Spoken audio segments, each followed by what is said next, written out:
Welcome back to Action Figure Obsession here on the Avian and Loaded channel. It's me, your old pal, Avian and Loaded accent on the old. And here from 2003 is the Enid Coleslaw high fashion glamour doll.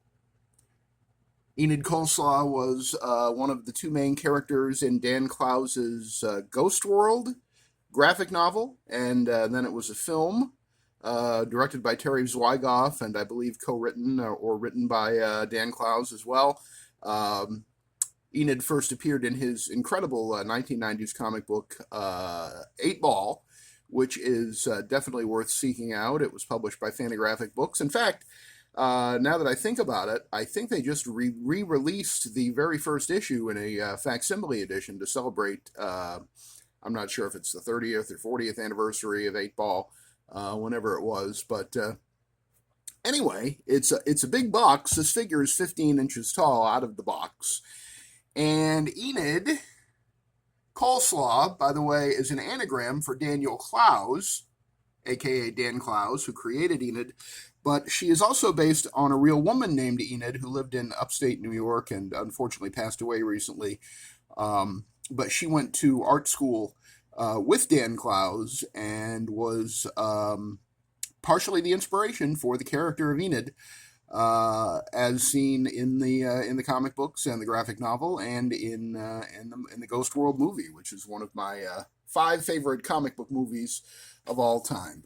So there are some items from the comics and the movie that are included as accessories, including her teen bondage mask, and a futuristic ray gun, and a cave woman club. And I've already taken everything out of the box just because it's so big and unwieldy. But here is the cave woman club, which I guess could double as a chicken leg, and the ray gun, which is absolutely a stunning. Look at this stunning piece of work. Just gorgeous. Unfortunately, Enid's hands are not capable of holding either one of these items. They do fall out quite easily, unfortunately, and there is limited articulation on the figure, which I will show you in a minute. But first of all, I'll show you the box. Enid High Fashion Glamour Doll. Do not pay more than $38.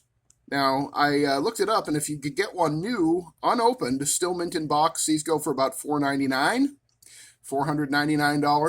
And one like this, with the box relatively intact and with all the included accessories. Yes, I have the teen bondage mask as well, as you'll see in a moment. But with all the included accessories, apparently it goes for somewhere around $150 if it's been opened. So, produced by Necessaries Toy Foundation, and Enid and all what? Oh, all artwork. Copyright 2003 D. Clowes. Daniel Clowes, creator of 8-Ball. The top of the box has this wonderful portrait of Enid. All this artwork, I believe, is original to the box. I don't think any of it was borrowed from the comics. And then here we see Enid, fashion doll, copyright Dan Clowes, 2003. And here's some artwork of Enid and her accessories. And the usual warnings. Do not swallow the cave woman club. Do not put the ray gun in your eyeballs. There's the UPC code if you'd like to try to find this anywhere. Good luck. This was I believe, Father's Day gift to me many years ago. 2003, in fact, I believe. And here's the little comic strip on the side of the box. Ugh, they're hideous. They certainly are. And there she is wielding her ray gun. And, of course, it jams up on her, and yeah, stupid piece of bleep. And then the other side, we get another comic strip. Enid, 1 million years BC. That's a long time ago, huh? I'm starving, gotta find some food. Oh, that's right. It's not a chicken leg. It's just a club. What's this? She finds somebody who looks remarkably like Barney Rubble in the Dan Clowes style. He's asleep. I'll pound him to death and eat his flesh. Coming soon to a civilization near you.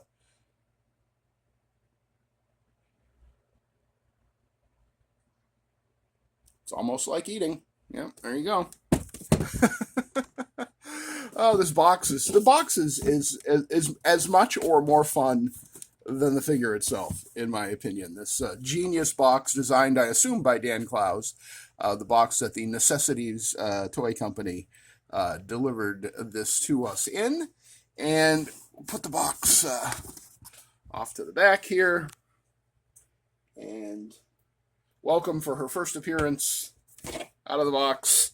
I don't think I've featured, I'm not sure if I've had her on the channel before or not. They vaguely feel like I may have, but I can't remember for sure. But here is Enid with her teenage bondage mask and her spectacles. And both of those are removable, the mask and the glasses. Very, very limited articulation. You can turn her head at the neck. It's just on a swivel. There's no tilt or pivot or anything. Just the well, it is a pivot, I guess, just around in a circle. There is articulation at the biceps. You can turn it. So I guess we could turn her arm this way and then lift the arm up.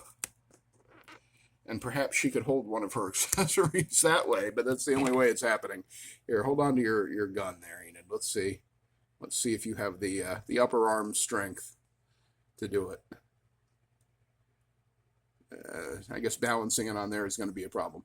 But for some reason they did not. Oh, she can hold it for a second, I guess. Just the friction of her thumb is going to kind of hold it in place there. But as soon as we turn the arm back this way, I'm pretty sure it's going to fall. But we'll see. We'll see. Push it in a little more, maybe? Maybe? Can she hold the gun? I'm so nervous. Oh, she can hold the gun. All right. See, I tried it before, but it was with her arms down at her sides, so maybe the friction of the thumb is actually helping to hold it in place.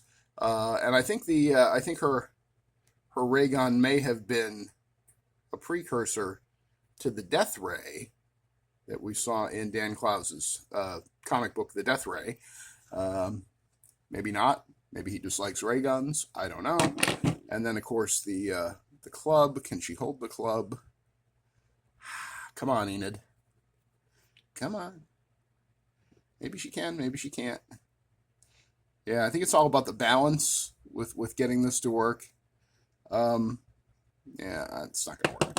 All right, no biggie. No biggie. But anyway, I'll lower her by her shoulder, not by the bicep area, just because this figure is, good Lord, 2026 minus 3 would be 20. So it's about 23 years old, going on a quarter of a century. It appears to be PVC or vinyl. I don't think there's any ABS. This is all fairly soft plastic. There is also, there's no articulation in the legs, but there is a boot swivel. You can, and that's why I've got her legs a little, or feet rather, a little akimbo here for her to balance, because if I put them together so they're straight, I think it puts her a little more off balance. Oh, please, come on. I had it so perfect, and I had to go and screw it up, didn't I? All right. Let's see. Can I remove her headgear here without shutting off the camera? Oh, I think I can. That feels pretty loosey-goosey. Very, very light and soft vinyl piece or PVC piece for the face mask, which is here. So sort of a Batgirl kind of a thing. I believe she did wear one of those in the movie. I'm not sure if that was in the comic as well. And there we have Enid in all her glory, and give her her glasses back here to complete the look, the sexy librarian look of Enid Coleslaw, ladies and gentlemen. I'm not sure those glasses are straight. There, that's a little better, right? So there's Enid Coleslaw from Ghost World, both the graphic novel and the movie. inspired by a real person that was a fellow student with Dan Clowes when he was in art school. And this is her and her packaging and her accessories here, her ray gun and her teenage bondage mask. I'm not really sure what that phrase means. It hopefully it doesn't get me dinged here on YouTube.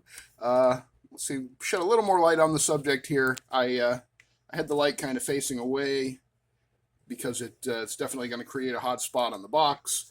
But in the full light of day, that's what the Enid Coleslaw High Fashion Glamour doll from Toy Necessities Company, 2003, created by Dan Clowes from the Terry Zwigoff Ghost World movie and Dan Clowes' 8-Ball comic book and the Ghost World graphic novel, played by Thora Birch in the movie, and Rebecca was played by very young Scarlett Johansson. And it is a great movie, a really compelling movie about growing up and figuring out your identity and things like that. If you've never seen Ghost World, highly recommend it. If you've never read the graphic novel, I recommend that even more. The graphic novel is definitely cut above the movie, but both are excellent. So just a little something different, something that I got once for Father's Day 23 years ago for this Father's Day edition of what's it called again? Action Figure Obsession. That's right, Action Figure Obsession. So for me and for Enid Coleslaw and Dan Clowes and 23 years of enjoying this high fashion glamour doll, I'm your old pal Avian and Loaded. Thanks for joining me for this edition of Action Figure Obsession. And I will definitely put on my spectacles and see you on the next one.